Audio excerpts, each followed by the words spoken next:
കഴിഞ്ഞ ദിവസം ഒരു പേഷ്യൻ്റ് എന്നും പറഞ്ഞു, എന്നെ ഒരു ദിവസം അവിടെ ഹോസ്പിറ്റലിൽ അഡ്മിറ്റാക്കി, എന്നിട്ട് രാവിലെ തൊട്ട് രാവിലെ വരെ ഇങ്ങനെ ബ്ലഡ് പ്രഷർ ചെക്ക് ചെയ്തുകൊണ്ടിരുന്നു എന്ന് പറഞ്ഞു.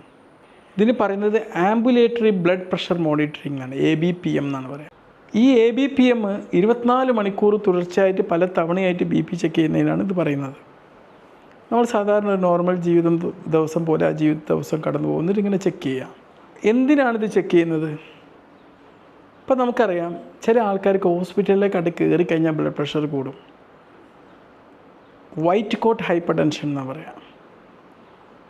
ചിലപ്പോൾ നമുക്ക് ഈ വൈറ്റ് കോട്ട് ഹൈപ്പർ ടെൻഷൻ കണ്ടിട്ട് നമുക്ക് ഇവർ ബ്ലഡ് പ്രഷർ രോഗിയാണെന്നൊക്കെ വിചാരിച്ചു. ചിലപ്പോൾ അതായിരിക്കില്ല.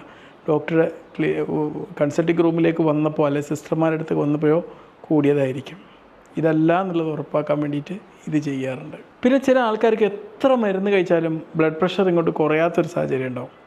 അപ്പോൾ ഈ മരുന്നൊക്കെ ശരിക്കും ഫലിക്കുന്നുണ്ടോ എന്ന് ചെക്ക് ചെയ്യാൻ വേണ്ടിയിട്ടും അതിന് മരുന്നിനോട് പ്രതിരോധിക്കുന്നുണ്ടോ എന്നുള്ളത് അറിയാൻ വേണ്ടിയിട്ടും ചെക്ക് ചെയ്യാം. ചില സമയത്ത് BP പറ്റ കുറഞ്ഞു പോകും. അപ്പോൾ ആ സമയത്ത് എന്തെങ്കിലും ലക്ഷണങ്ങൾ കാണിക്കുന്നുണ്ടോ എന്നുള്ളത് ചെക്ക് ചെയ്യാൻ വേണ്ടിയിട്ട് ഈ ABPM ചെയ്യാം.